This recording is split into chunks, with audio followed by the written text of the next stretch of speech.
Déjà, merci à tous d'être venus à cette conférence. Ça fait plaisir de voir autant de monde pour un sujet aussi important et aussi intéressant et passionnant que celui de la violence des riches. Donc, je voudrais aussi remercier nos deux intervenants, donc Michel et Monique Pinson-Charlot, que vous pouvez applaudir.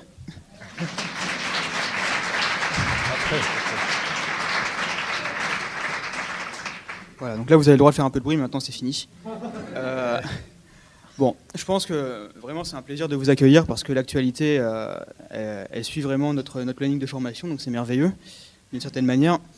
Si on a choisi le thème de cette conférence, c'est parce que à la Jeunesse communiste de Paris, on est vraiment soucieux d'avoir une mission d'éducation populaire vis-à-vis de tous dans la société.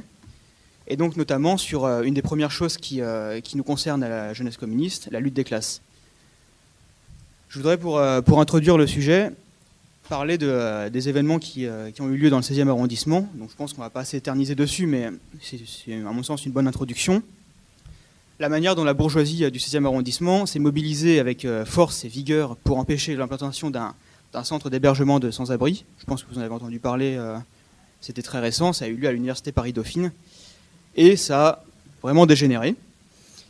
Donc je pense qu'une première question qui nous viendrait à l'esprit, ce serait peut-être qui sont ces gens ? Qui sont ces gens qui insultent, qui paraissent si polis dans la rue, qui paraissent si bien propres sur eux lorsqu'on les rencontre, le peu de fois où on les rencontre, dans leurs hôtels prestigieux, dans leurs magasins de luxe, qui soudain se mettent à insulter violemment des officiels de la mairie de Paris pour un malheureux centre d'hébergement de sans-abri dont le 16e est tristement dépourvu actuellement. Donc voilà, la première question c'est qui sont les riches ? Et vu que vous parlez dans votre ouvrage de guerre de classe qu'ils mènent, quelle est cette guerre qu'ils mènent quelle est cette guerre des riches contre tous ? Alors, c'est moi qui vais répondre à la première question, puisque Michel avait un rendez-vous de médecin lundi 14 mars vers 19h, et qui m'a dit « Qu'est-ce que je fais ? Je te laisse y aller toute seule, assister à cette réunion à Paris-Dauphine qui était organisée... » Ça va pour le micro ? Organisée par la mairie de Paris et la préfecture de Paris pour expliquer aux habitants le pourquoi et le comment de ce petit centre d'hébergement d'urgence de 200 places réservé à des sans-abri qui auraient appelé le 115 et le SAMU social. Alors donc j'y suis allée toute seule en disant à Michel, de toute façon, tu sais, ça va être un truc tout à fait normal, quoi. Il va y avoir quelques familles, je sais qu'ils sont pas contents, mais voilà. Et puis c'est pas du tout ce qui s'est passé. Quand je suis arrivée, l'université de Dauphine était encerclée par des dizaines et des dizaines de policiers. Alors je savais pas pour qui exactement ils étaient là. Et puis heureusement que comme toute bonne sociologue que j'espère être, j'arrive toujours en avance parce que je me dis toujours que c'est avant qu'on a souvent la possibilité d'avoir des gens disponibles pour parler, pour sentir l'atmosphère, enfin pour se mettre un peu dans la situation. Eh bien j'ai bien fait parce que sinon je ne serais jamais rentrée parce qu'il y avait plus de 1500 personnes et que le plus grand amphithéâtre de l'université Paris-Dauphine est de 700 places. C'était déjà pas mal, donc j'étais quand même bien assise dans cet amphithéâtre. Mais tout de suite, ça a dégénéré. C'est la préfète de Paris, Sophie Broca, qui a pris la parole, qui a été insultée, y compris traitée de salope. Elle a simplement eu le temps de pouvoir dire qu'il n'y avait aucun centre d'hébergement d'urgence dans le 16e arrondissement, alors que le 16e arrondissement est le plus grand en situation spatiale, en surface de la capitale, et qu'il y en avait 80 dans le reste de Paris, et que donc il n'y avait aucune raison que le 16e soit à l'écart de la solidarité, de la détresse, dont, en tant que représentante de l'État, elle a la responsabilité. Donc tous les noms d'oiseaux ont fusé, elle n'a pas pu terminer. C'est l'architecte qui a essayé de présenter son projet, il n'y est pas arrivé non plus. Les huées, les colibets fusaient de toutes parts. En plus, on apprenait qu'à l'extérieur, les gens avaient forcé les portes pour pouvoir rentrer alors que les portes avaient été fermées. Enfin bref, ils tapaient comme ça, ils avaient apporté des sifflets, des affiches, mairie de Paris, respecte la loi, respecte mon bois. Et moi, il y avait une dame qui m'avait donné une petite affiche rouge avec mensonge dessus, avec une main, touche pas à mon bois. Et moi, j'ai pris l'affiche parce que je pensais à mon Michel et je me suis dit, je vais lui faire un cadeau quand je rentrerai à la maison. Je lui donnerai l'affiche. Et puis, mal m'en a pris, c'est que la dame est venue dans mon sac. Elle a dit, ah non, c'est fait pour la brandir. Ah, j'ai dit, non, je ne la brandirai pas. Et donc, je la lui ai rendue. Donc voilà, c'est pour vous donner le climat d'une agressivité, de quelque chose d'électrique, de quelque chose qui avait été préparé en amont avec ces affiches. Et puis le député maire du 16e arrondissement, Claude Goasguen, qui a été élu au premier tour des dernières municipales. Là-bas, c'est des scores de républiques bananières pour la droite conservatrice, avec 63% élus du premier coup. Nicolas Sarkozy, au deuxième tour des élections présidentielles de 2012, avait remporté 78% des voix. Donc, vous voyez, ils défendent leur entre-soi résidentiel, mais cet entre-soi résidentiel, c'est donc un entre-soi social, et c'est un entre-soi idéologique et politique. Il n'y a aucun autre... dans l'Est de Paris, les arrondissements populaires, c'est l'éparpillement total des voix sur le spectre électoral. Claude Goasguen a été un peu applaudi. Il a quand même, ça m'a... Pour vous donner la violence de la situation, il a indiqué à un élu socialiste du 16e arrondissement, il a donné son nom et il a dit « huez-le ». C'est une honte que le 16e arrondissement ait un élu pareil. Donc, je sais pas, enfin moi j'ai trouvé que c'était limite quand même. Finalement, le président de l'université Paris-Dauphine, voyant que les gens qui étaient à l'extérieur avaient forcé la porte et montaient dans les escaliers, qu'il y avait plus de 800 personnes dans un amphithéâtre prévu pour 100, comme lui n'est pas arrivé à parler, alors qu'il s'est présenté comme le président de l'université Paris-Dauphine, où les enfants, les jeunes de tous ceux qui étaient là font leurs études, c'est quand même l'université des Beaux-Quartiers, eh bien, il a dit, puisque vous ne respectez pas votre hôte qui vous reçoit gracieusement, la réunion est terminée. Elle n'avait pas duré 20 minutes, alors qu'elle était prévue pour 2 heures. Et moi, ce qui m'a scotché au plateau, c'est que les conversations mondaines, ma chérie, tu es toute bronzée, tu reviens de Megève, comment tu fais pour gérer toutes ces maisons et ton appartement à Paris, la maison en Dordogne, je suis admirative, ma chérie.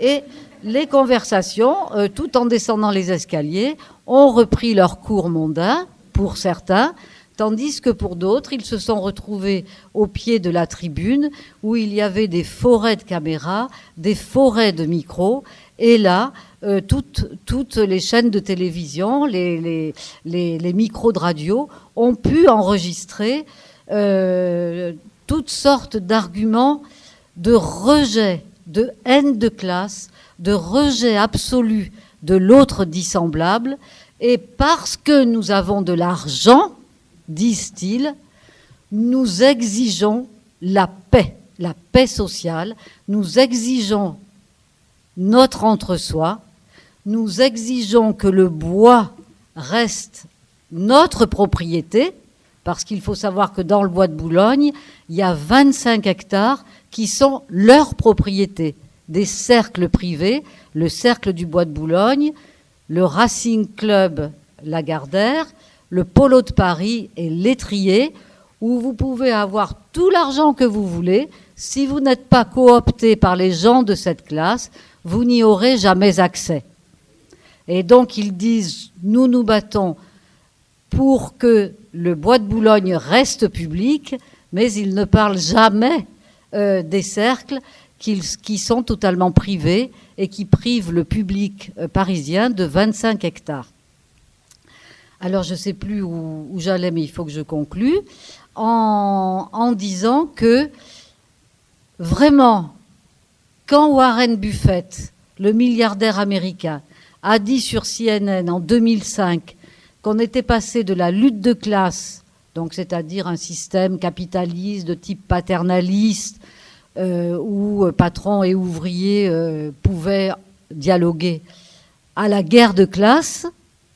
Et cette guerre de classe, disait Warren Buffett, c'est nous les riches qui la menons et c'est nous qui sommes en train de la gagner. Eh bien, ce que j'ai vécu et à quoi je ne m'attendais pas du tout ce lundi 14 mars à l'Université Paris-Dauphine relève de la guerre de classe. Et maintenant, au nom de leur richesse, au nom de leur pouvoir, ils revendiquent de n'être pas solidaires du reste de la société. Alors on le sait avec notre dernier livre sur la fraude fiscale des plus riches, qu'ils refusent de payer leurs impôts. Et là, avec cet exemple, on voit que désormais, ils mettent l'argent sur un piédestal tel que c'est devenu leur arme pour refuser de manière assumée, cynique et violente, dans une haine de classe absolument incroyable, refuser la solidarité d'avec les classes moyennes, les classes populaires, voire les sans-abri et les migrants. Merci. Alors, du coup, la question que je me pose en plus, au-delà de cet événement à l'Université Dauphine, c'est comment se mène cette guerre de classe au quotidien ou dans les entreprises, dans les espaces géographiques, dans la ville. Quelles sont les armes donc parlons clairement de la bourgeoisie contre tout le reste de la société finalement. Oui, la bourgeoisie dispose d'armes diverses, mais on pourrait peut-être ici insister sur une dimension qui est souvent peu prise en compte, mais qui est vécue, c'est-à-dire c'est la force symbolique de cet univers, la puissance symbolique, la domination symbolique dont elle jouit par rapport aux autres catégories sociales, même les classes moyennes. Et c'était une des surprises d'ailleurs de cette soirée épique à Dauphine, à Paris-Dauphine, c'est que là, ils ont perdu le sang-froid qui quand même fait une partie de leur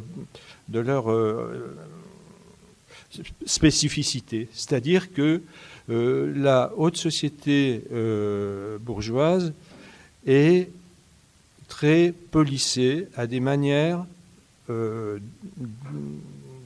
pratiquer des relations sociales avec une grande politesse, avec beaucoup d'emballage, de manières de faire qui font que, d'une certaine façon, ça impose aux gens qui ne sont pas du même milieu un choc qui est de type symbolique. Nous travaillons avec Monique sur la bourgeoisie depuis longtemps et nous avons utilisé depuis le début des concepts de Pierre Bourdieu et en particulier le fait que Bourdieu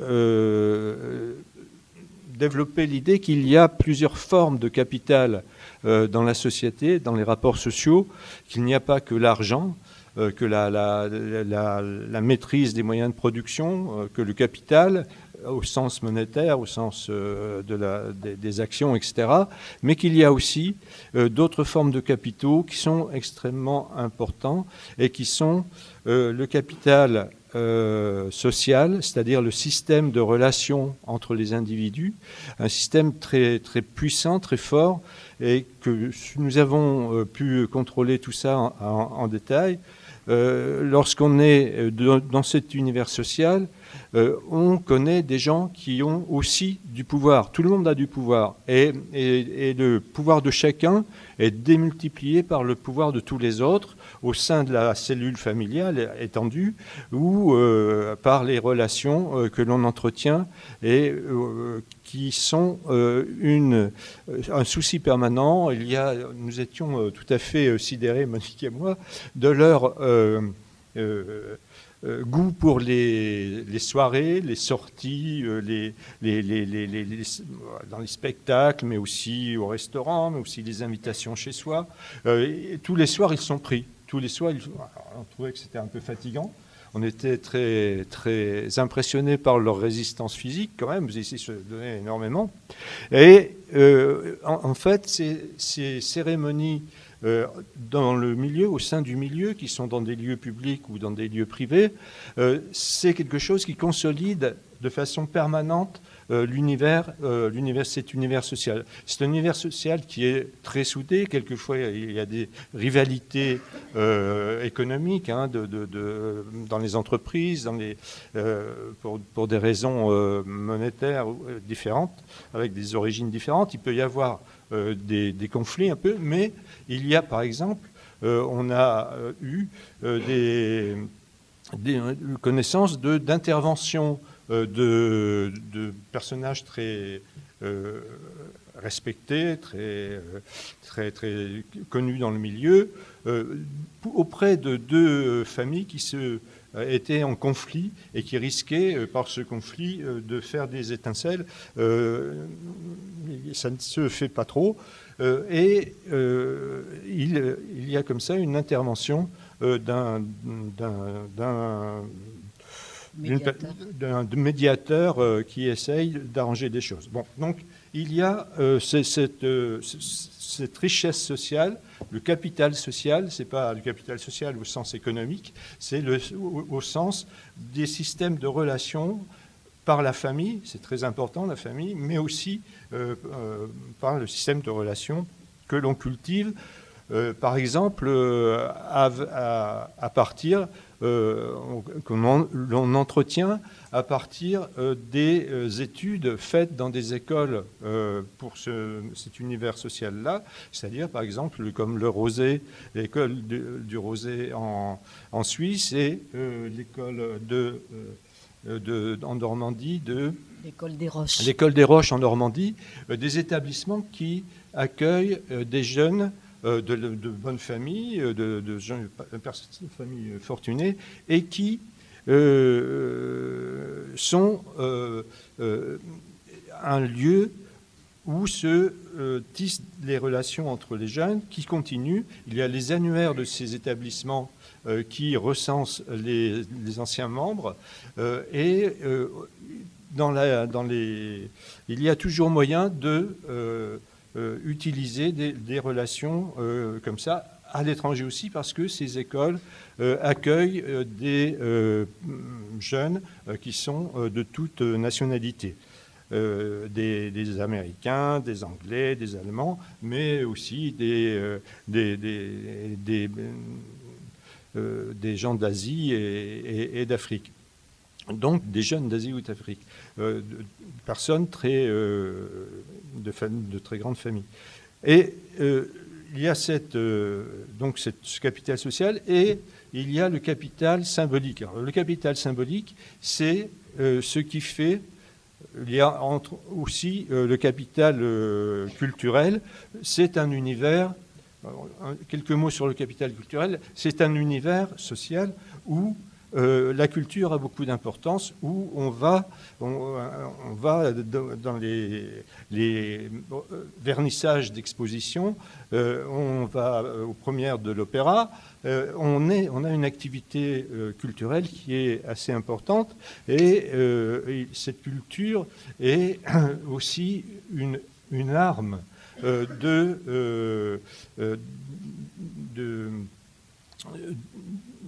pour, dans les relations sociales avec des catégories plus modestes, mettre de la distance et mettre un vernis très favorable sur la personne. Et tout ça, l'argent, enfin les affaires, le capital économique, au sens... le capital social, le capital symbolique, le capital culturel, les trois premiers se fédèrent, se font une synthèse dans le capital symbolique, c'est-à-dire une manière d'être, une manière de conduire les relations sociales, une manière d'être en relation avec les gens qui ne sont pas du même milieu, avec ceux de son milieu, etc. Mais surtout, il y a un effet d'imposition de l'excellence, de l'élégance, de la manière très contrôlée avec laquelle on s'habille, avec laquelle on parle, etc. Ce qui, et je terminerai là-dessus, fait que ce qui s'est passé à Dauphine il y a quelques jours est quelque chose qui nous a beaucoup surpris, parce que ce n'est pas normal qu'il y ait eu ces injures proférées à l'égard des gens qui étaient en train qui étaient là pour présenter un projet. Comme il y avait, bien entendu, ils pouvaient exprimer leur volonté de refuser cette implantation d'un équipement social près de chez eux. Ils pouvaient le faire de bien d'autres manières et de manière qui aurait été plus efficace. Là, ce qui est très étonnant, c'est qu'ils ont pris une attitude qui ne leur est pas, disons, entre guillemets, naturelle. Normalement, ils ne peuvent pas dire à la préfète « salope ». C'est quelque chose qui est absolument inconciliable avec la vérité de l'essence de leur être social comme ils sont constitués. Alors qu'est-ce qui se passe ? Après tout, on peut se dire que c'est pas mal que ça se passe comme ça, parce que s'ils perdent cette assurance de soi et cette manière de se contrôler toujours pour mieux affirmer sa supériorité, mieux affirmer le fait que nous, on est des gens raisonnables, qui pensons, qui ne disons pas, n'injurient pas les gens. S'ils basculent dans finalement quelque chose qui les dévalorise, qui fait qu'on s'aperçoit que quand même il manque un peu de tenue, comme disait l'autre, la chanson de... Mais bon, il manque un peu de tenue. Eh bien, peut-être que dans une certaine mesure, la situation sociale ne leur est pas vraiment négative. Pour eux, ça va plutôt très bien. Ils s'enrichissent de plus en plus, bien qu'il y ait de plus en plus de chômeurs. Eux, ils sont de plus en plus riches. C'est quand même étonnant. Mais enfin, c'est comme ça. Donc, il y a quand même un tel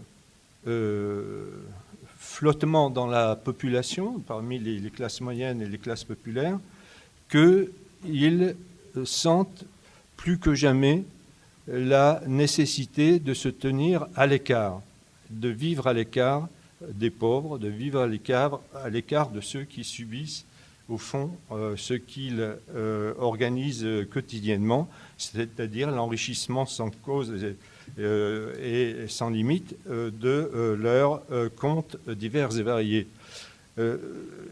Peut-être que la vivacité, qui est une vivacité qui ne leur est pas habituelle, on a vu des incidents, on a vu, nous, des rencontres entre...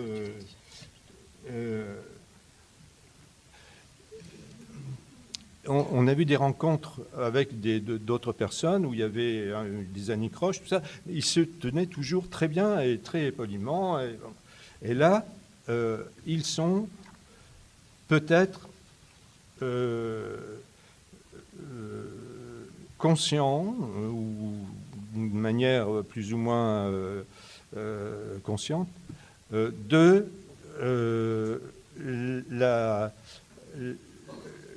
la tension sociale qui existe dans le pays, qui existe ailleurs qu'en France. Hein. Vous savez qu'en Europe, même en Allemagne, il y a des tensions fortes parce que les conditions de travail, etc., vous savez ce qu'il en est, et que la bourgeoisie serait aujourd'hui moins capable de gérer de la façon qui est normalement la leur, de gérer un conflit qui n'était pas dramatique, qui n'était pas terrible. Ils pouvaient le faire d'une autre façon.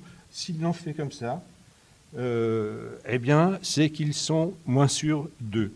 Et s'ils sont moins sûrs d'eux, eh bien, c'est une très bonne chose pour nous.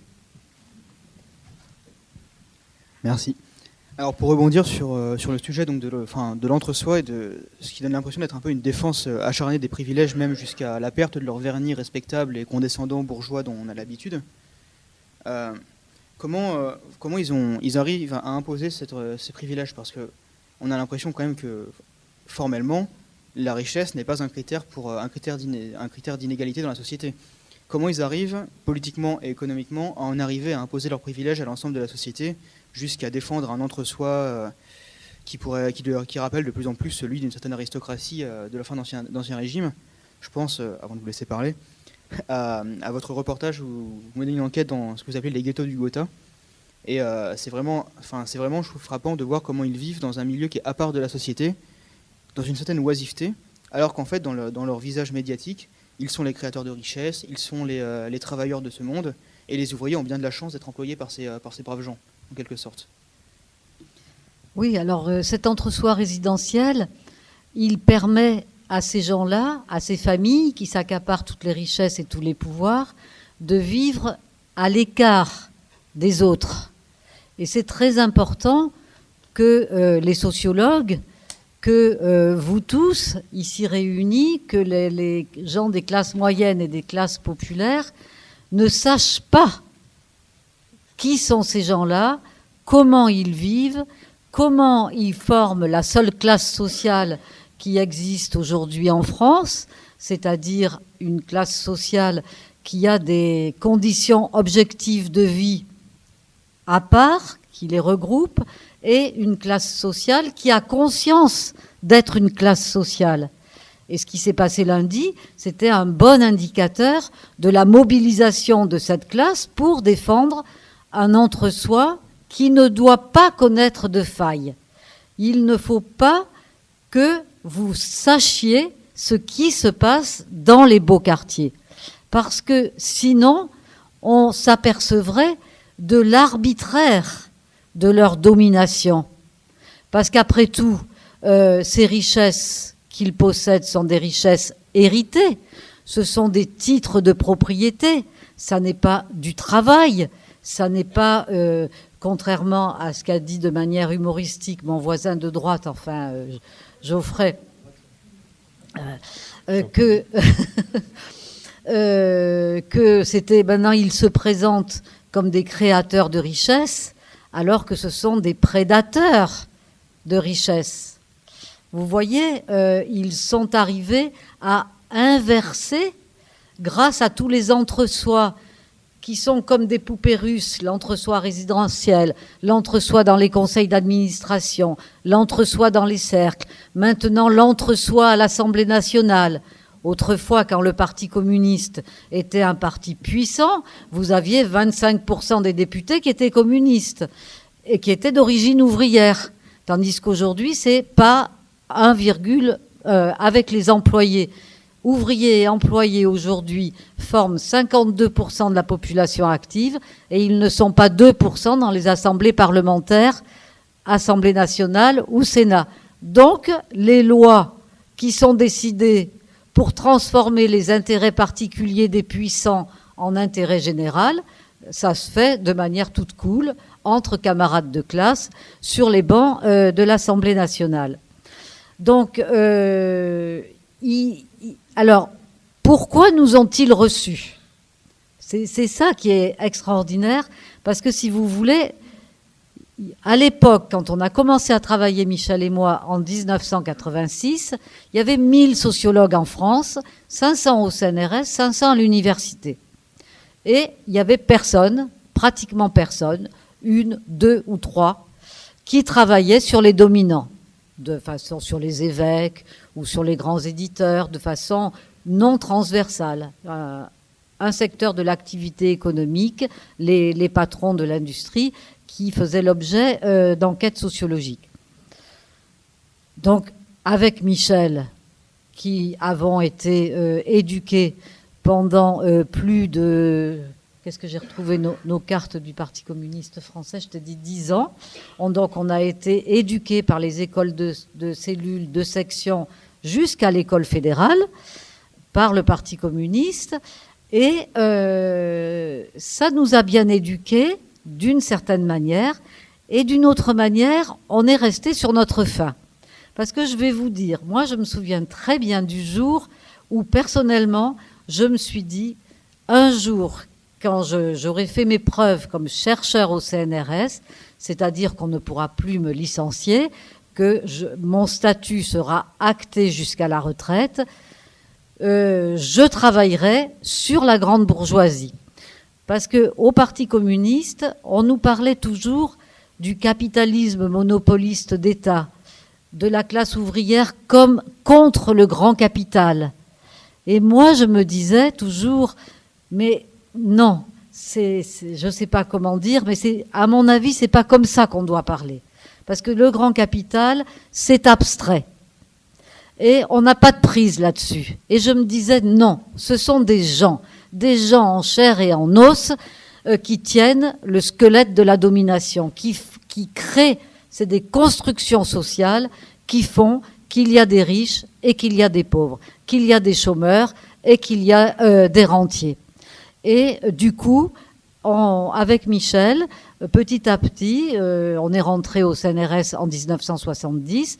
Vous voyez, 86, il nous a fallu du temps pour décider tous les deux, de nous mettre tous les deux à rentrer dans les beaux quartiers. Eh bien, ça n'a pas été si facile que ça. Il a fallu se faire recommander. Comme pour rentrer dans un cercle, il faut 2 parrains. Il faut montrer patte blanche, si vous voulez. Eh bien, nous, il a fallu trouver des recommandations dans la grande bourgeoisie. Alors là, le plus drôle, c'est que c'est un communiste, Paul Rendu, qui était notre directeur de laboratoire, issu de la très grande bourgeoisie de Neuilly, qui nous a ouvert les portes de sa famille. Et donc ça a été du bonheur, parce que tout de suite, on est rentré d'emblée à un assez haut niveau, et sans trop de stress, un petit peu quand même. Et puis, moi, je me suis rappelé dans une insomnie que j'avais rencontré une fois une fille en Lozère qui appartenait à ce milieu et qui habitait Paris. J'ai retrouvé sa trace et elle nous a introduits dans les milieux de la noblesse fortunée parisienne. Et nous avons joué, Michel et moi, nous avons fait de l'entrisme en quelque sorte, et nous avons joué les règles du jeu de ce milieu en étant... toi, tu avais acheté un costume. Et puis, moi, j'avais renoncé à mes baskets pour des petits escarpins et le jean pour des petits tailleurs. Alors, c'était pro-mode, hein, je vous dis, c'était pas... Mais quand même, ça faisait... ça faisait que je respectais les gens que je venais enquêter, disons. J'essayais pas de faire caméléon, parce que de toute façon, avec mon look, c'était pas possible. Mais j'essayais de manifester le respect. Et donc, ils nous ont ouvert les portes, mais c'était incroyable. On s'est fait, Michel et moi, un espèce de capital social absolument extraordinaire dans ce milieu. On a publié livre après livre, toujours en se disant que ça allait être le dernier. Et puis non, il y avait toujours de nouvelles opportunités qui s'ouvraient à nous. Et à la retraite, nous avons décidé, parce que comme chercheur au CNRS, on avait quand même un certain devoir de réserve. Et nous avons décidé d'ouvrir le champ de cette classe sociale au champ politique et au champ économique. Avant, c'était les modes de vie, la chasse à courre, les châteaux, la transmission des héritages, les écoles, toutes choses qui nous ont permis de comprendre le fonctionnement de cette classe sociale. Et quand on a pu l'ouvrir au champ politique, au champ économique, ça a été le président des riches. Et là, ça a été la bombe. Ça a été la bombe. Et bien entendu, maintenant, c'est plus difficile pour nous d'être bien accueillis dans les beaux quartiers. Et par exemple, à la réunion à Dauphine, j'ai entendu « Ah, regarde, c'est la Pinson Charlot qui est encore là !» Et puis voilà, bon, ça s'est pas mal passé pour moi, mais enfin voilà, c'est... Bon, alors, je ne sais pas comment tu organises Alors, j'ai peut-être une dernière question à poser, puis après on va laisser le public poser des questions. Donc, vous verrez avec la camarade ici présente pour lever la main, et vous allez être sûrement très nombreux, mais bon, c'est elle qui gérera, pour poser des questions, et on alternera aussi avec les camarades qui sont de l'autre côté dans la cafétéria pour que chacun puisse un peu poser des questions et entendre les réponses. Alors, ma dernière question, ça serait par rapport au type de violence dont il s'agit, parce que souvent on distingue en philosophie politique là, une violence directe, par exemple celle de gangs qui vont taper quelqu'un dans la rue, qui vont le frapper, l'insulter, le violenter, et une violence plus insidieuse et systémique, qui est celle qui crée des millions de chômeurs. Et bon, évidemment, on se rend compte avec l'incident à Dauphine que la violence systémique de la bourgeoisie, elle a ses limites aussi, qu'il y a un moment où ça peut éclater dans une autre forme de violence. Mais la question que je me pose, donc, c'est comment cette violence inhérente au fait même d'être de la bourgeoisie se manifeste dans les classes populaires, comment ceux-ci vivent et subissent la violence systémique de la bourgeoisie.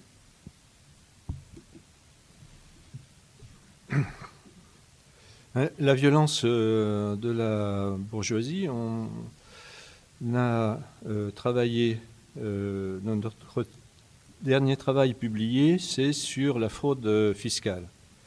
Et s'il y a une violence qui est à la fois extrême et en même temps difficile à percevoir et à analyser, c'est bien cette fraude fiscale qui est un apanage de cette bonne société qui, malgré ses bonnes manières, se conduit très très mal sur cette histoire des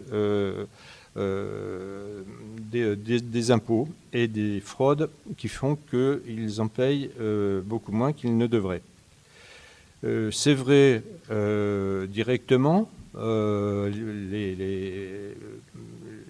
les fraudes fiscales concernent les impôts que la famille devrait acquitter, mais c'est vrai aussi indirectement par la fraude des sociétés multinationales dont les dividendes distribués justement à aux sociétés bourgeoises bénéficient largement d'une fraude qui est là établie par les dirigeants de ces sociétés, par les directeurs des finances de ces sociétés, et avec la complicité de pas mal de personnel politique, etc.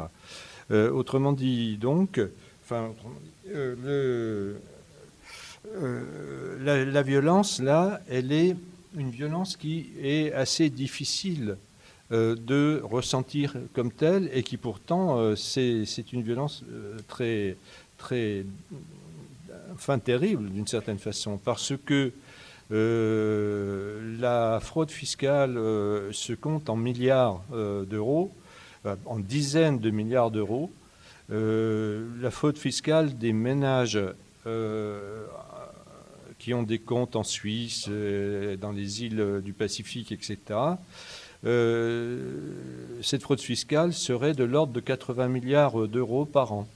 Autrement dit, bon, mais les chiffres, comme c'est quelque chose qui est caché, c'est assez difficile de cerner de façon très précise. C'est un chiffre qui tourne, 80 milliards d'euros. Ça suffirait pour que le budget public soit à l'équilibre. Il n'y aurait plus de déficit public. Eh oui, je ne sais pas le dire. Voilà, donc ça veut dire que le fait qu'il y ait aujourd'hui autant de chômage, d'évaluation des conditions de travail, des problèmes du travail de dimanche. Enfin, il y a toute une série de choses qui font que les travailleurs sont pris dans une chute du droit. La réforme du droit et du travail, c'est quelque chose de très négatif en ce moment. Il y a énormément d'atteintes aux conditions de vie des gens simples, enfin qui ne sont pas de cette grande société. Il n'y a pas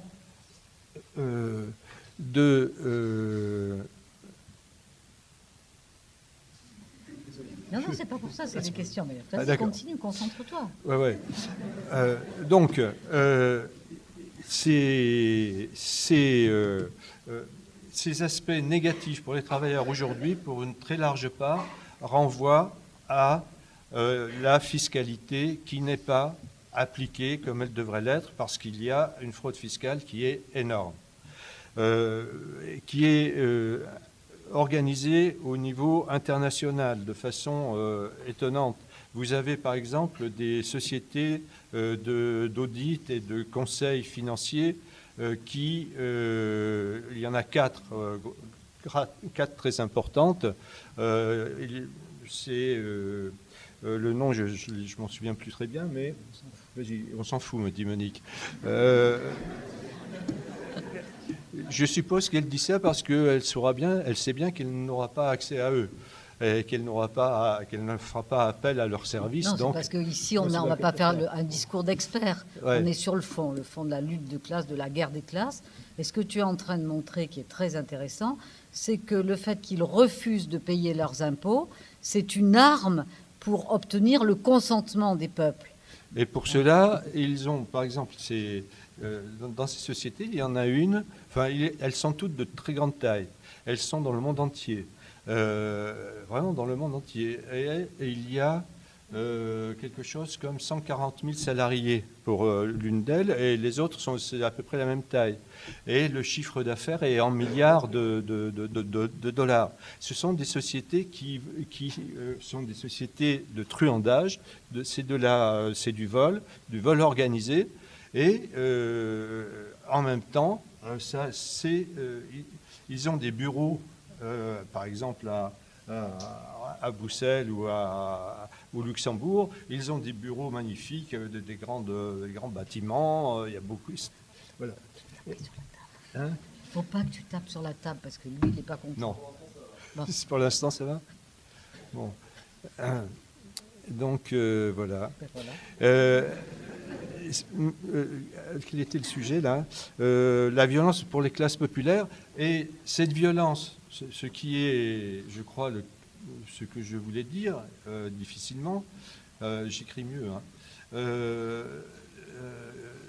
Ce que je voulais dire, c'est que il y a une violence qui est exercée avec des conditions extrêmement négatives pour les classes populaires, qui passe par cette fraude fiscale qui est un très grand problème aujourd'hui, mais qui est difficilement ressentie comme la cause du fait qu'on n'a plus de boulot, que les conditions de travail se dégradent, etc. etc. Donc, il y a une violence vécue et on ne sait pas d'où ça vient. Alors que ça vient de ces sociétés de conseils fiscaux, etc., qui font un travail énorme pour gruger les États, qui d'ailleurs sont complices en grande partie. Monique n'aime pas que je parle de lui, mais pour vous montrer un peu ce que c'est que la haute société, vous avez aujourd'hui un président de la Commission européenne, c'est-à-dire l'équivalent du chef du gouvernement européen, on pourrait le dire comme ça. Le président de la Commission européenne, c'est Jean-Claude Juncker, qui a été ministre des Finances au Luxembourg, qui a été Premier ministre au Luxembourg et qui savait parfaitement que au Luxembourg, il y avait des sociétés qui ont pignon sur rue pour la fraude fiscale. Il y avait des sociétés multinationales comme par exemple Amazon qui avait soi-disant un siège social au Luxembourg.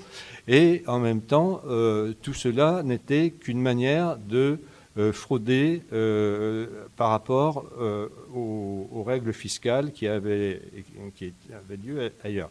Ce qui veut dire que vous avez une complicité d'un personnage important, c'était quand même quelque chose d'extraordinaire, que vous avez quelqu'un qui a eu connaissance de la fraude.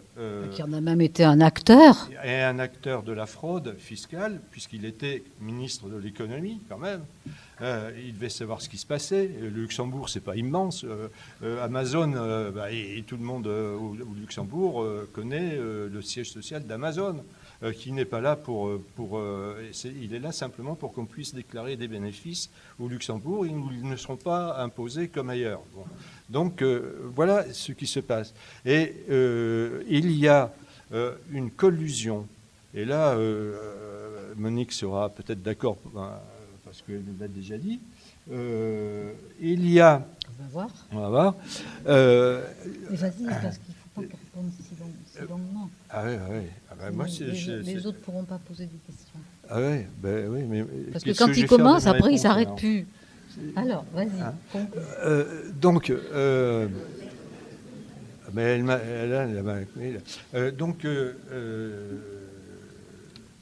alors, voici ce que tu voulais dire, c'est que Jean-Claude Juncker, coopté, parce qu'il n'est pas élu, coopté par l'oligarchie européenne, se retrouve à la tête du gouvernement européen, tandis qu'Antoine Deltour, le lanceur d'alerte, qui a dévoilé tous les rescrits fiscaux faits pendant le temps que Jean-Claude Juncker était Premier ministre, ministre des Finances et président de l'Eurogroupe, lui, il va être jugé à partir du 26 avril, et je vous demande d'être très attentive à cette histoire, à Luxembourg. C'est un Français, ce lanceur d'alerte.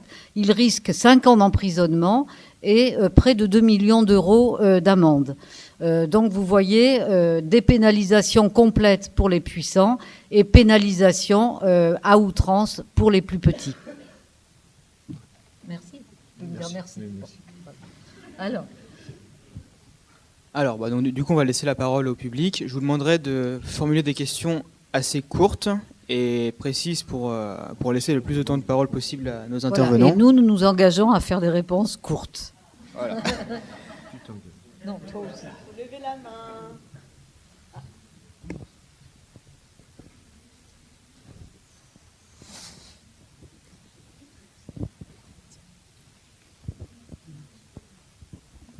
Oui, bonjour. Merci beaucoup déjà.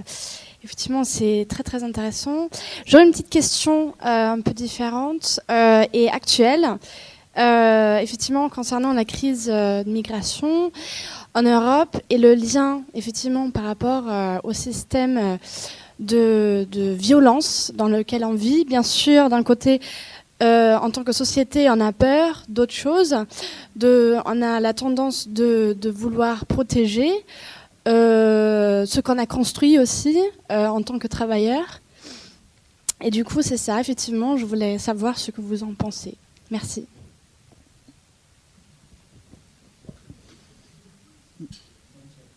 Oui, écoutez, nous, on n'a pas fait d'études sur le problème migratoire.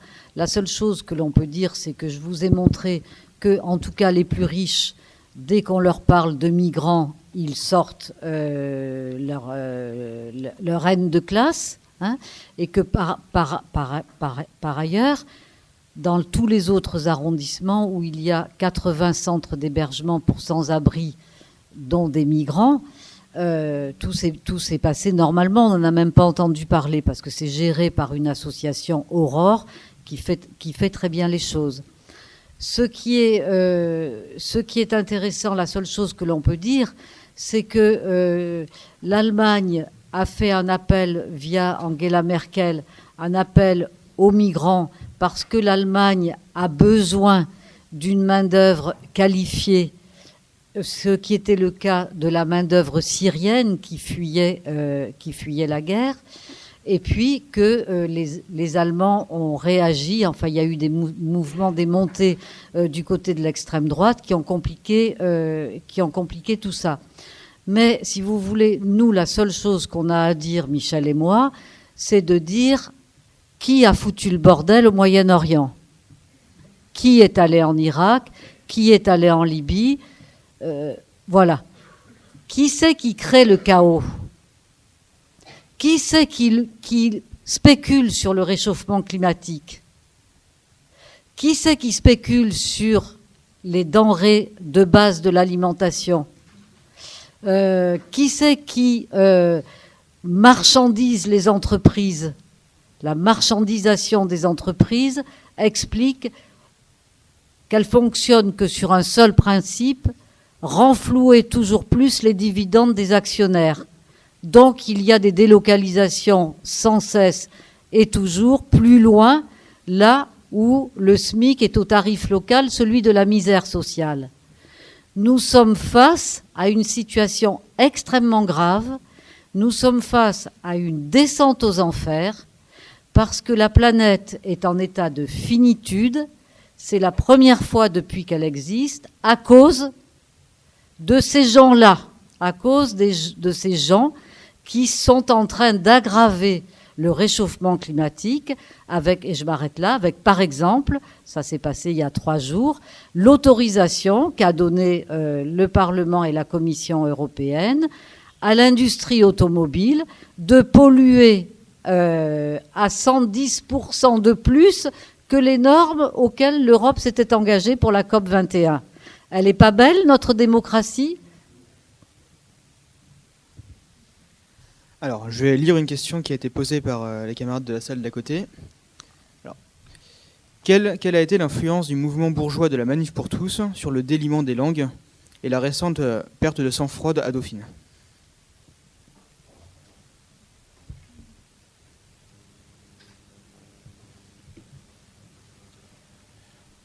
Oui, là, difficile de répondre parce que comme on n'a pas travaillé spécifiquement sur cette question-là, on est un peu comme vous, on se demande. Mais la Manif pour tous, c'est vrai qu'il y avait une forme de manifestation qui n'est pas très courante dans la grande bourgeoisie, mais qui est quand même... qui a des précédents. En 68, à la fin du mouvement de 68, il y a eu, ça a accéléré la fin du mouvement, c'est l'énorme manifestation qui a eu lieu sur les Champs-Élysées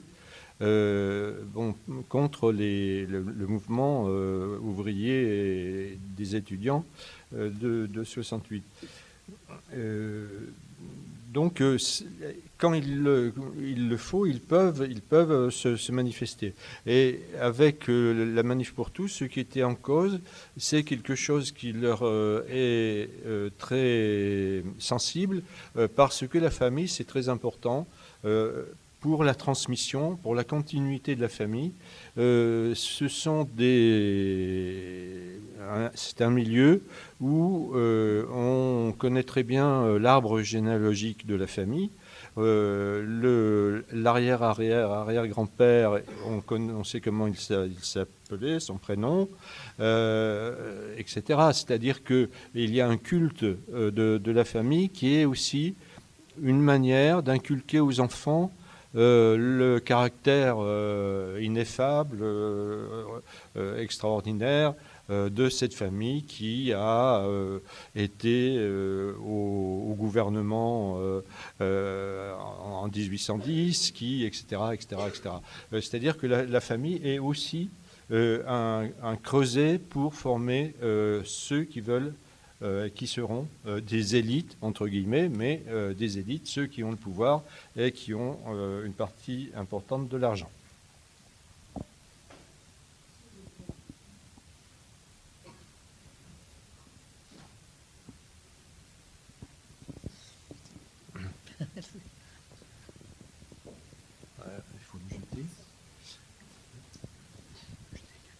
Est-ce que vous pensez que la bourgeoisie, elle est consciente et elle organise ce système de violence, ou est-ce qu'au contraire, vous pensez que ces actions sont déterminées? C'est-à-dire, est-ce que vous pensez que le bourgeois est violent par conscience ou parce qu'il est éduqué à avoir tous les droits et à tout mériter? Les deux se rejoignent, puisque effectivement, la violence est une violence de classe. Eux, individuellement, ils se sentent pas du tout violents, ils se sentent impunis, ils vivent dans l'impunité. Et c'est ça qui est important dans l'entre-soi résidentiel qu'ils défendent, dans l'entre-soi des beaux quartiers, dans l'entre-soi des conseils d'administration, où par exemple, lorsque l'État a des participations dans des entreprises et où il y a donc des représentants des salariés dans les conseils d'administration, comme AGDF, Suez, EDF, Renault, eh bien, les salariés peuvent participer à toutes les commissions qui travaillent spécifiquement sur tel ou tel thème dans le conseil d'administration, mais par contre, ils sont interdits dans le comité qui décide des rémunérations. Interdit de décider ce que va gagner Carl Ghosn ou Gérard Mestraillé. Et c'est pourquoi il y a ces gens-là qui gagnent des millions d'euros quand le salaire médian en France est à 1 600 €, ce qui veut dire que 50% des salariés gagnent au-dessus et 50% en dessous. Ces rémunérations obscènes ne sont pas du tout le résultat de leur mérite ou de quoi que ce soit, c'est le résultat d'un entre-soi oligarchique. Donc, vous avez une classe sociale qui est mobilisée et c'est bien collectivement qu'elle exerce la violence contre les autres classes.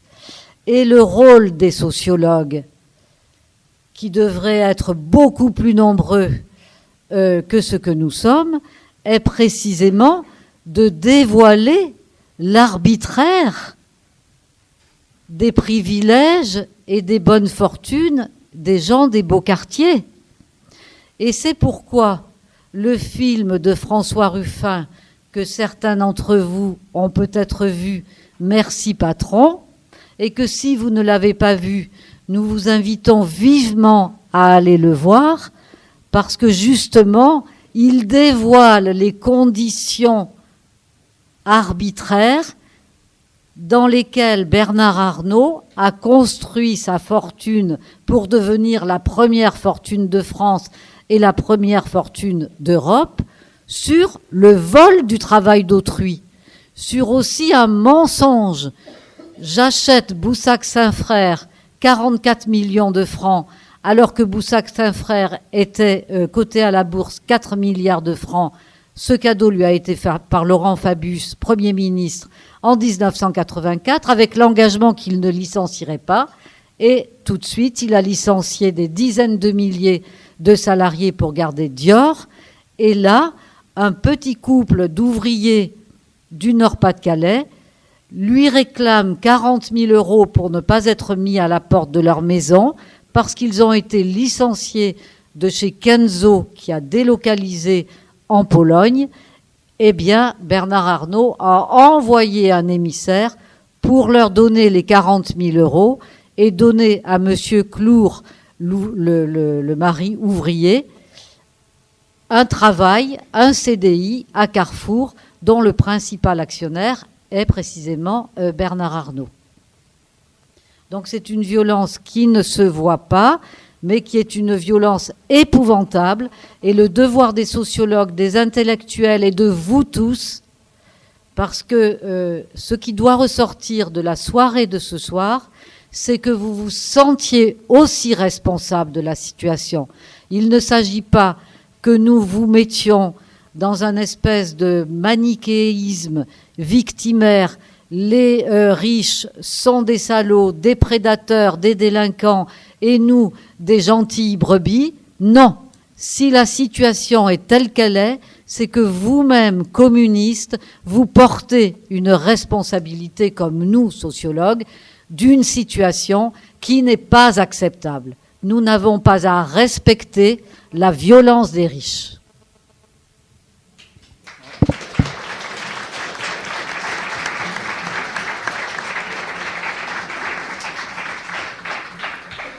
J'allais justement dire que ça méritait des applaudissements.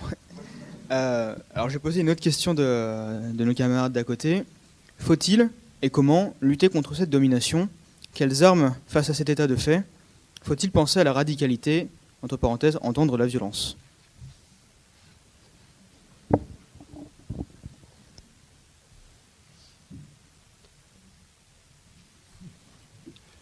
Nous sommes assez mal placés pour...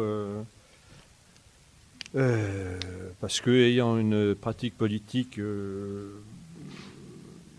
plus faite d'analyse, de travail empirique dans ces milieux-là, etc., que de vraiment militantisme. Et comment lutter contre cette domination? Là aussi, nous sommes très peu armés pour répondre à ça.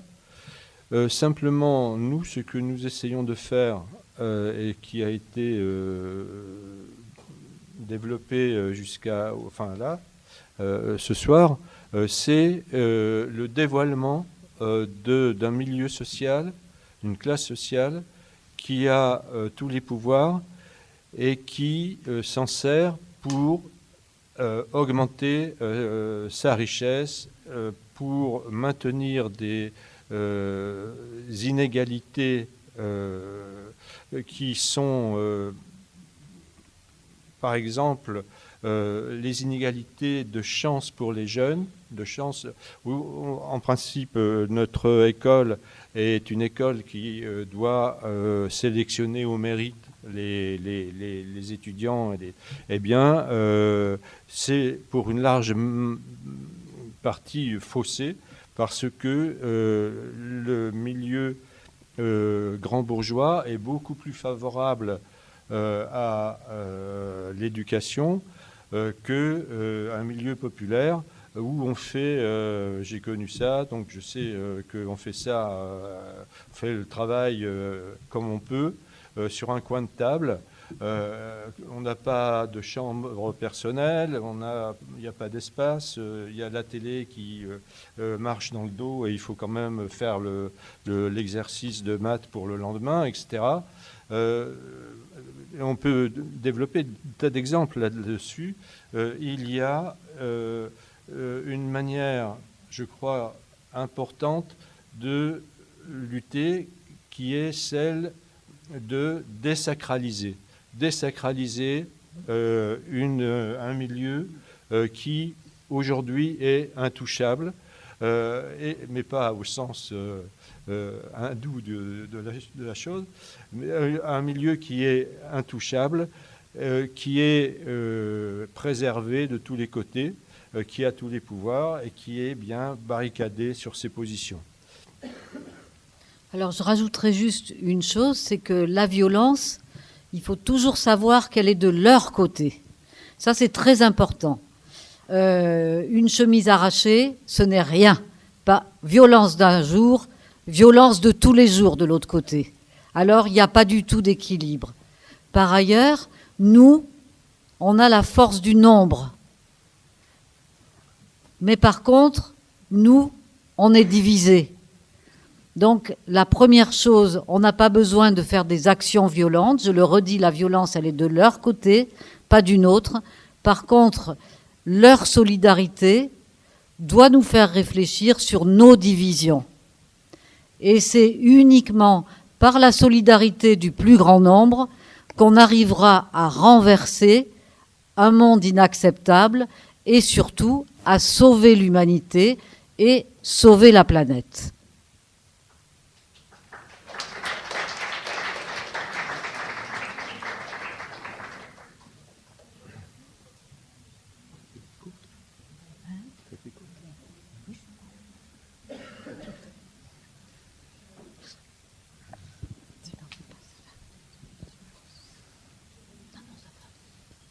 Bonjour à vous deux et merci beaucoup tout d'abord pour votre venue.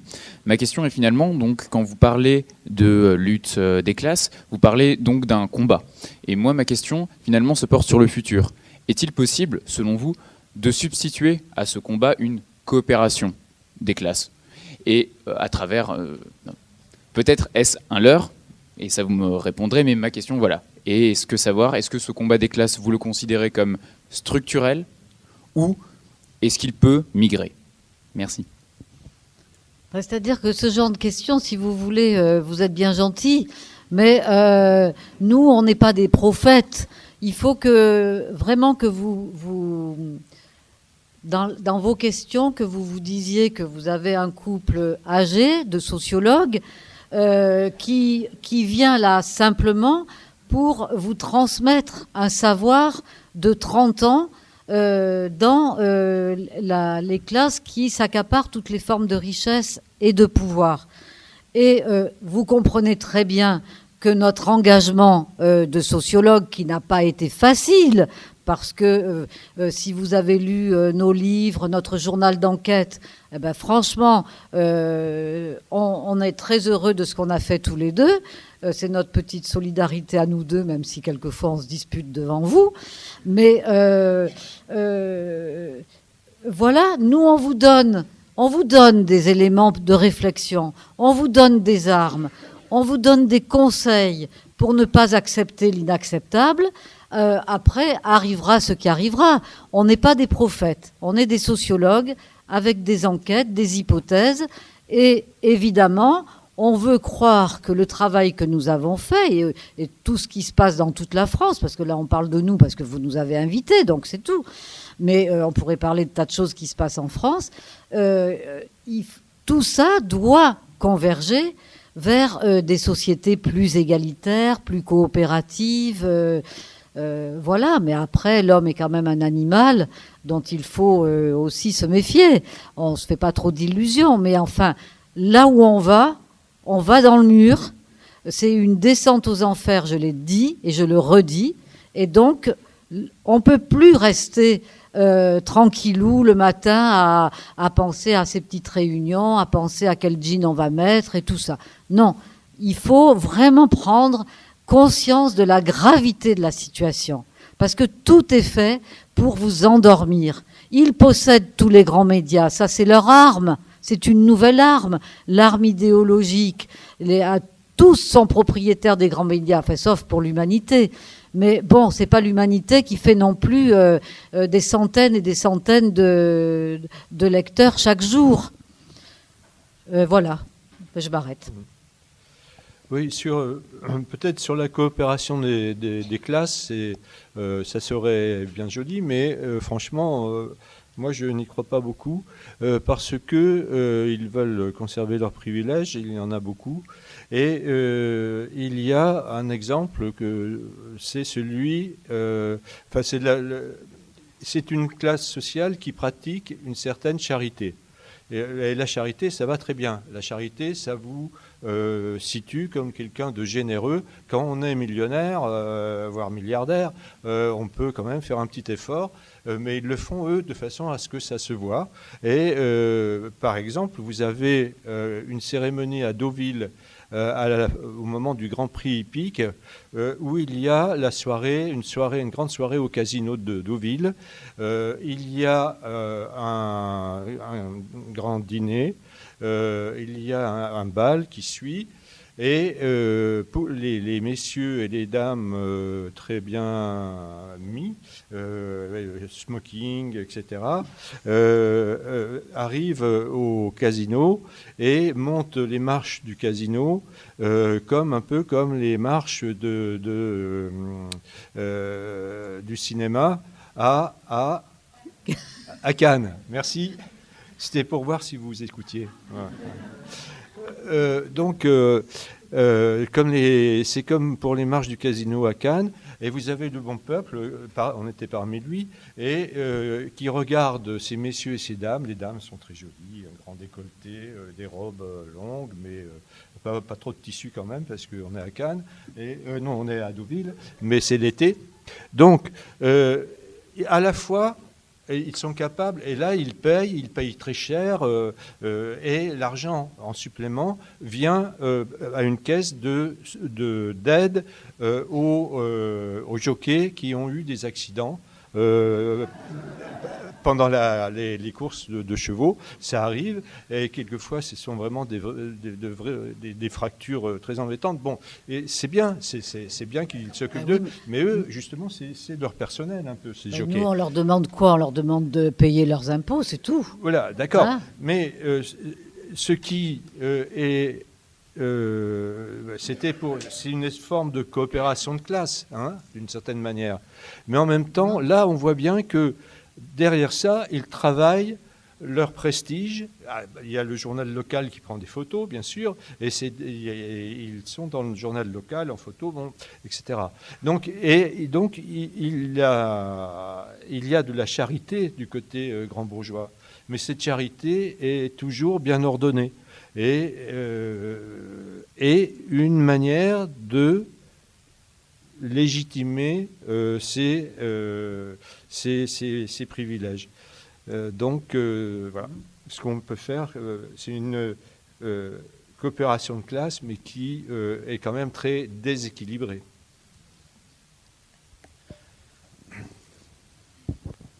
Oui, bonjour. Déjà, c'était pour réagir justement là sur cet événement là sur les quartiers dans le 16e arrondissement.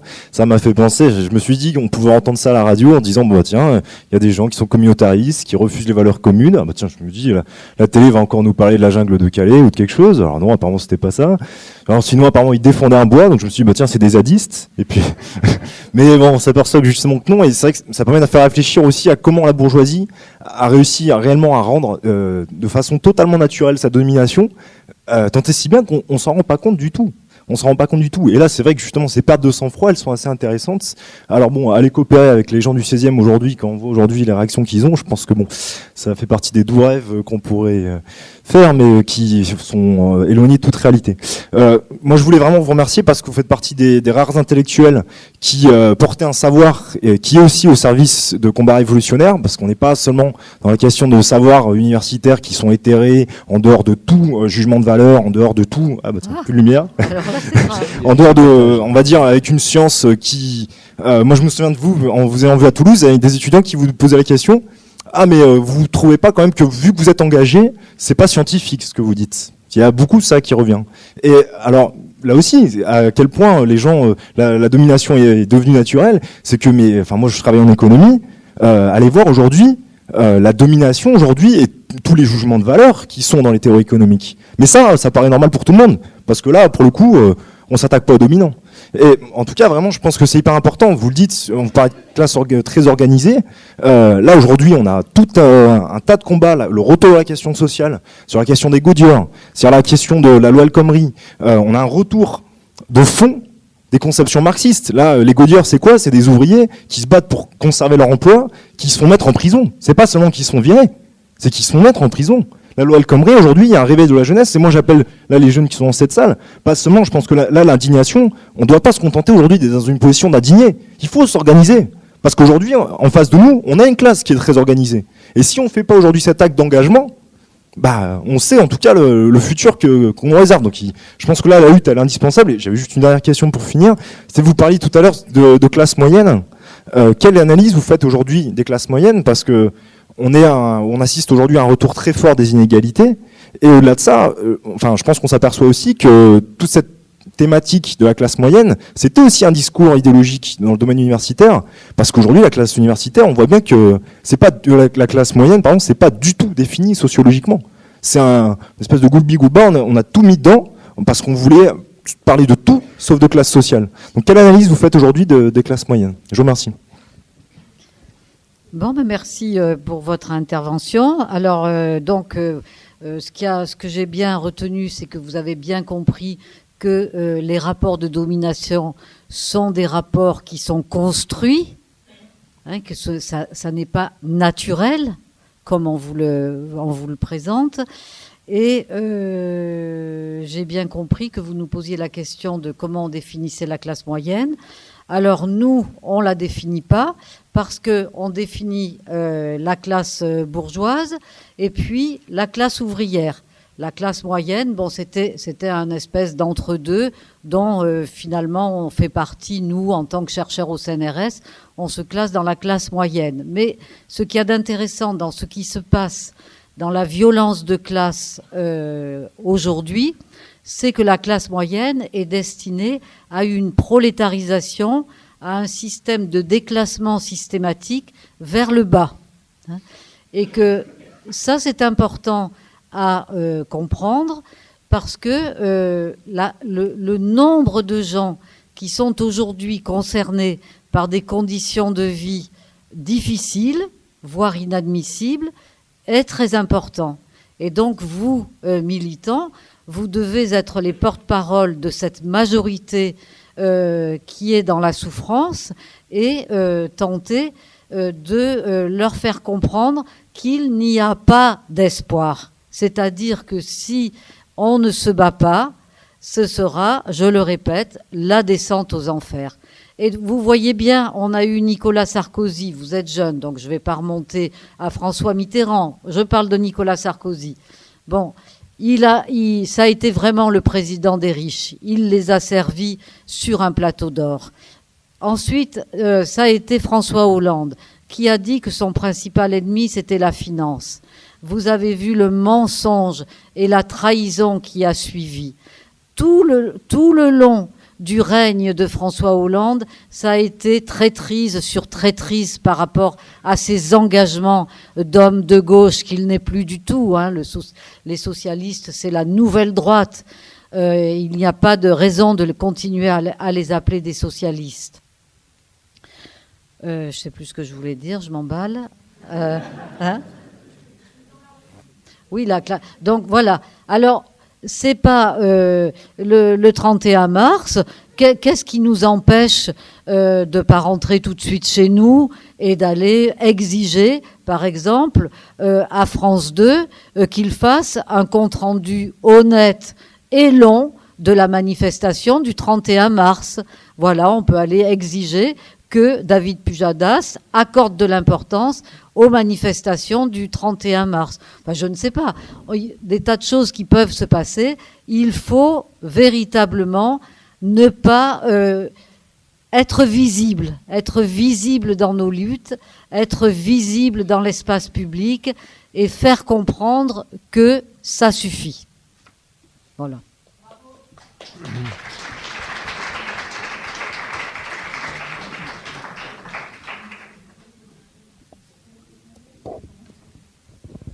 Bonjour, j'ai une question concernant votre étude sur la fraude fiscale. Vous parlez des cabinets d'audit financier dont je suis un salarié, donc c'est pour ça que ça m'intéresse.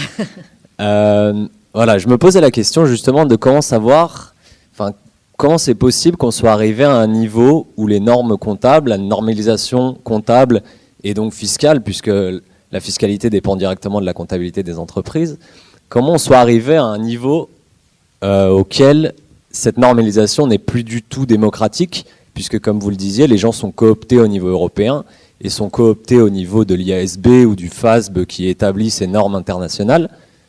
au niveau sociologique, sur l'étude des 50 dernières années, comment c'est possible qu'on ait laissé faire ça? Alors, je vous invite à lire sur Internet la contribution d'un homme qui est décédé depuis, qui s'appelle Jérôme Haas, H-A-A-S, qui est intervenu dans le cadre de la mission parlementaire sur l'évasion fiscale, dont le rapporteur est le député communiste Éric Bocquet, le sénateur communiste Éric Bocquet. Donc dans la mission parlementaire du Sénat qui est sur Internet, et la contribution de ce monsieur Jérôme Haas, qui explique d'une façon limpide comment les normes comptables françaises ont été mis dans l'obligation de se transformer, de se mettre au jour, de se mettre en conformité, avec les normes comptables américaines. Et il décrit tout le processus depuis le plan Marshall à la libération, après la Seconde Guerre mondiale, comment peu à peu les États-Unis, avec le néolibéralisme qu'ils ont instillé au départ en demandant des contreparties néolibérales aux aides financières du plan Marshall, et qui a abouti à la transformation complète des normes comptables françaises aujourd'hui, qui sont en conformité avec ce que nous ont demandé les États-Unis. Voilà. Vous serez passionné par cette intervention.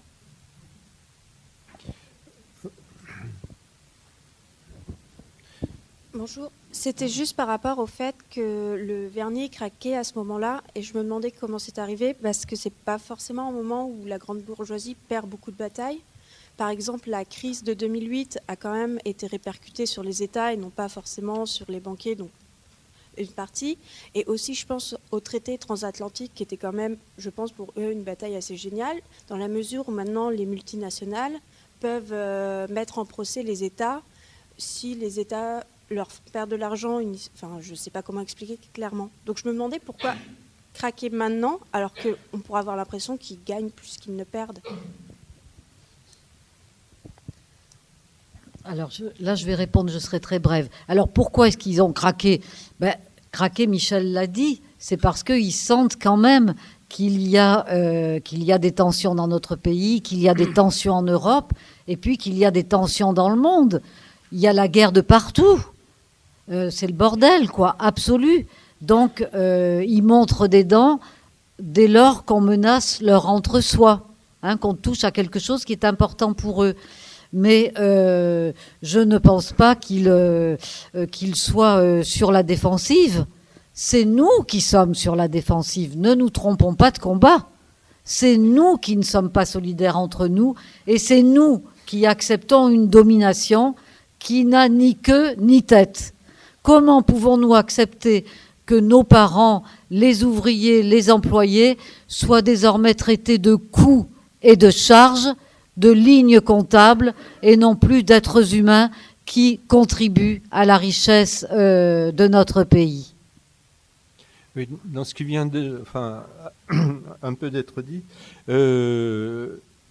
et pour ramasser quelques éléments là qui un peu divers, je crois qu'il faut que nous soyons très vigilants et lucides sur ce qui est en train de se passer à l'échelle mondiale, avec la mondialisation de l'économie, avec les mises en route d'opérations comme le TAFTA et ces échanges commerciaux internationaux qui vont dans un sens, tout cela pèse dans un sens qui est clair et net, et que représentent par exemple les attaques en ce moment sur le code du travail, et c'est-à-dire qu'on est vers un libéralisme, on va vers un libéralisme, un néolibéralisme de plus en plus accentué, et l'idée de sécurité dans l'activité de sécurité vers la santé, etc. Tout ça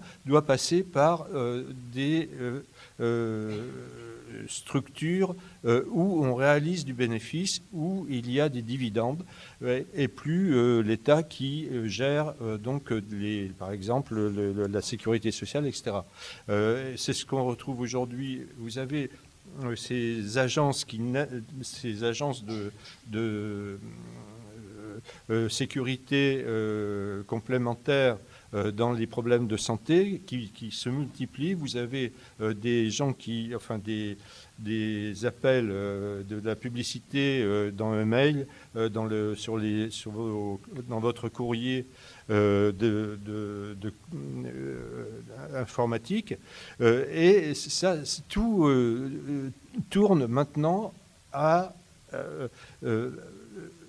un aspect libéral où il n'y a plus, l'État doit disparaître, et on est dans une phase extrêmement critique de ce point de vue, avec ce qui se passe avec l'Europe, avec les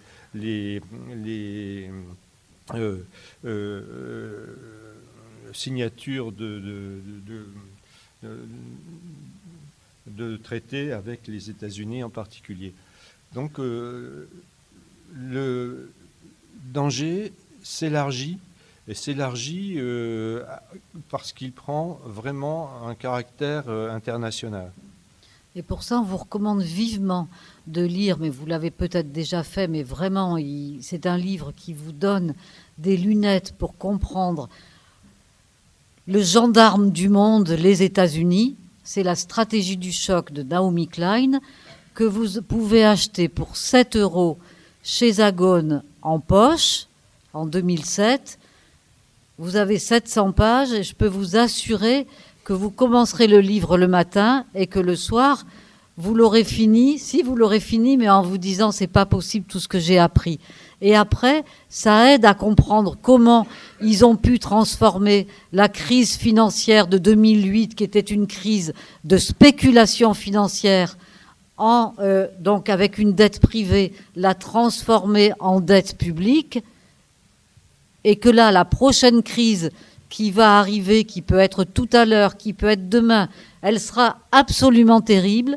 Eh bien, ils ont déjà tout organisé pour que ce soit à nouveau les peuples qui payent les prochaines conséquences dramatiques de la bulle qui va éclater et qui va être celle de 2008, ce sera rien du tout. Voilà. Et nous, on connaît des économistes qui nous ont dit, le matin au petit déjeuner, il m'arrive de pleurer. Voilà. En pensant à ce qui va arriver. Puis ça sera peut-être, je ne sais pas, parce que... Ah ben il y a encore, non. On va voir. Bonjour, et merci encore pour votre intervention. Alors ma question, elle est assez simple. Vous avez utilisé des mots différents pour qualifier la classe sociale dont on n'arrête pas de parler, les riches, la bourgeoisie, la classe dominante, aussi l'élite à un moment donné. Et ce que je me demande, c'est quel est le bon mot, s'il y en a, ou quel est le mot qu'on doit préférer pour la qualifier. Et c'est une question à la fois politique, parce que quel est le mot qui va être suffisamment mobilisateur pour que tout le reste de la société puisse la combattre, en fait. Et aussi une question sociologique, est-ce que la bourgeoisie que vous avez étudiée à vos débuts, c'est la même aujourd'hui, et est-ce qu'on peut encore la qualifier ainsi? Merci. Certes, nous ne sommes pas très jeunes, mais ceux que nous avons contactés au début de notre travail sur ce sujet ne sont n'étaient pas. Enfin, il n'y a pas eu tellement de changements. Il n'y a pas eu tellement de changements. Enfin, si, il y en a eu, mais je veux dire, c'est bien les descendants de ceux qu'on a pu voir qui sont là. Et comment désigner je crois que le meilleur mot à utiliser est celui que Monique m'a mis sur son papier, là, oligarchie. Et c'est vrai que oligarchie, c'est différent de bourgeoisie, c'est différent de classe dominante, c'est différent de riches, de je sais pas quoi, des choses qui sont...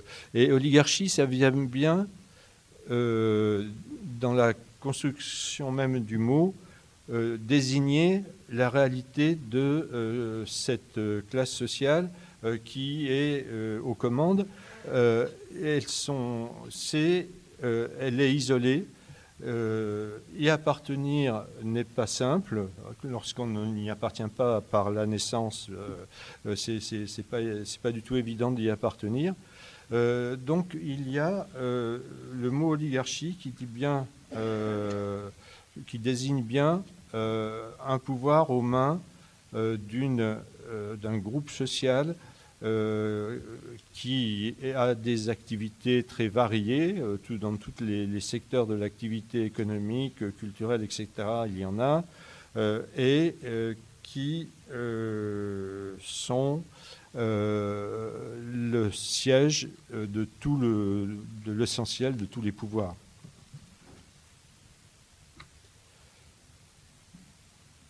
Bon, mais s'il n'y a plus de questions, alors du coup, on va s'arrêter. Non. Oui. Non, moi, c'était pas une question à proprement parler. C'est juste, je voudrais profiter du fait que vous avez parlé du 31 tout à l'heure et du fait que peut-être on pourrait tester et ne pas rentrer chez soi comme on fait après la plupart des manifs. Je pense que ça peut intéresser potentiellement un certain nombre d'entre vous. Il y a une occupation de place qui est en train de s'organiser. Sur l'appel de François Ruffin, il y a eu une assemblée générale qui a été faite autour du mot d'ordre de la convergence des luttes entre notamment des syndicalistes, des écolos, tout un tas de terrains d'action différents. Et donc c'est en train de s'organiser, y compris matériellement. On ne sait pas encore exactement où ce sera, mais si vous participez tous à la manif du 31, sachez qu'il y aura quelque chose à la fin, quoi. Bon, ben merci pour l'information, c'est super.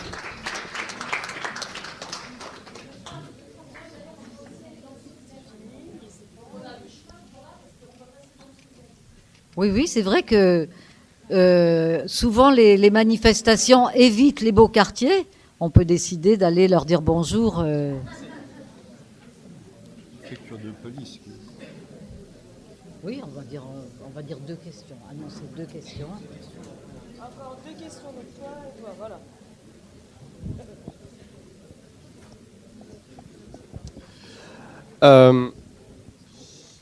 Ouais. Du coup, on a parlé de la violence des riches, on a parlé du fait qu'ils se sentent, qu'ils sont dans une impunité la plus totale, qu'ils se sentaient complètement légitimes dans leur action. Ma question, c'est vous qui les connaissez bien, ces gens-là, vous qui savez comment ils sont, comment ils pensent, est-ce qu'ils ont des peurs, ces gens-là? Est-ce qu'ils ont peur de quelque chose? Comment on les fait trembler? Pour l'impunité, c'est tout à fait exact. On en a rencontré, par exemple, sur le travail. Sur la fraude fiscale, on s'est aperçu que les fraudeurs grands bourgeois et fortunés, ou les sociétés, n'étaient jamais inquiétés, n'étaient jamais déférés devant, je vous passe les détails, mais n'ont jamais été déférés devant un tribunal. Alors que pour des fraudes fiscales mineures d'un artisan, par exemple, il y en a qui sont allés en prison parce qu'ils ont été déférés devant un tribunal correctionnel et ils attrapent 2 mois de prison, plutôt avec sursis, mais quand même, et une bonne amende. Ce qui n'est pas le cas. Donc il y a de l'impunité, il y aurait d'autres exemples qu'on pourrait vous donner. Il y a de l'impunité pour la haute société qui est protégé et qui, de toute façon, a toujours dans sa manche ou dans sa poche des magistrats de haut niveau. Voilà pour ça. Et il y avait autre chose dans la question. Ah oui, qu'est-ce qui les fait trembler? Alors, je peux vous assurer que nous, tous les deux, on s'est retrouvés. Je ne sais pas si tu t'en souviens, c'était en décembre 1995. On s'est retrouvés à un dîner mondain chez des gens chez qui on avait déjà eu l'occasion de dîner, qui étaient même devenus, à vrai dire, des gens qu'on estimait, des amis. Enfin, voilà, après tout, on peut aussi avoir de l'empathie pour certains individus, ce qui était le cas avec cette famille. Et alors, donc il y avait les mouvements de 95 il y avait des millions de gens dans la rue. Et là, il a fallu qu'on s'accroche à la table de la salle à manger, parce qu'alors là, vraiment, ils se sont comportés comme lundi soir à l'université de Dauphine, c'est-à-dire là, il n'y avait plus de retenue. Ils oubliaient que tous les deux, on était autour de la table. Nous, on avait nos oreilles grandes ouvertes. Et là, on a compris que l'argent allait partir en Suisse. Enfin, ils étaient très, très en colère et très soucieux de protéger leurs biens. Voilà, ils nous ont oubliés. Et donc, voilà, pour dire que si le peuple se met en colère, je peux vous assurer qu'ils auront vraiment très, très peur. Donc ça ne dépend que de nous, hein, voilà, et de vous. Bonsoir, merci beaucoup pour votre intervention tout d'abord.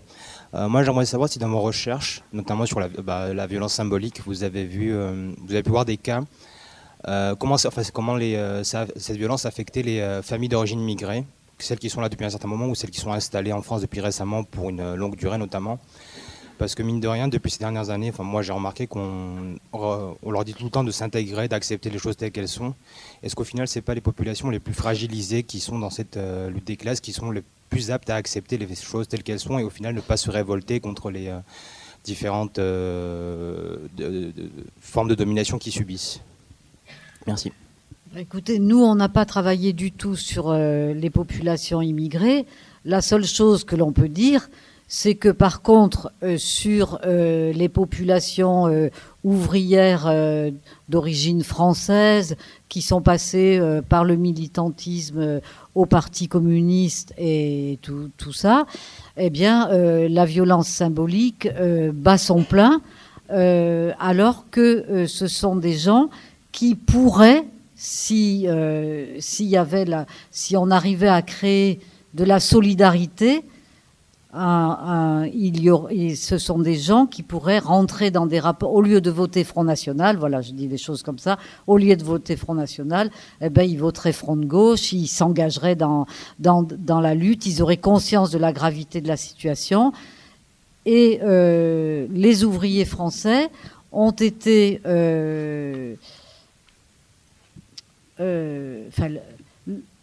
je ne sais pas comment dire, je voudrais dire quand même quelque chose ici, puisqu'on est place du colonel Fabien, c'est que tout a été fait, voilà, je retrouve tout a été fait par les socialistes qui ne sont qu'un pan spécifique de l'oligarchie. Tout a été fait pour détruire le Parti communiste. François Mitterrand n'avait pas d'autre mandat que celui-ci, détruire le Parti communiste, faire en sorte qu'il n'y ait plus de députés communistes à l'Assemblée nationale. Et vous voyez, avec l'aide de la gauche libérale, de la nouvelle droite, qui a peaufiné son travail sous la présidence de François Hollande, eh bien, c'est une catastrophe. Et ça, il faut avoir conscience de cela, pour se dire, non, on n'est pas d'accord. Et puis, vous, les jeunes communistes, vous allez essayer de remettre un peu d'ordre dans cette violence de cette classe dominante qui est en train d'organiser la prochaine alternance avec le Front National, qui n'est autre qu'une dynastie familiale des Beaucartier, qui prend beaucoup de paroles de la gauche radicale pour mieux arriver au pouvoir avec les voix des ouvriers, comme l'a fait Nicolas Sarkozy, comme l'a fait François Hollande. Et l'imposture et le mensonge qui seront, à mon avis, au rendez-vous si jamais cela se passe, et fait l'hypothèse, en tout cas des deux sociologues ici présents. Donc nous, ce n'est pas des alternances au sein de l'oligarchie que nous voulons, ce n'est pas ce pourquoi nous sommes engagés, mais c'est pour une véritable alternative qui permette aux êtres humains que nous sommes de simplement vivre nos vies avec nos désirs, avec notre poésie, avec envie d'être heureux dans le peu de moments qu'on a à vivre sur cette terre, sans être ramenés à des chiffres, à des lignes comptables, être des êtres humains reconnus en tant qu'être humain. Voilà, merci.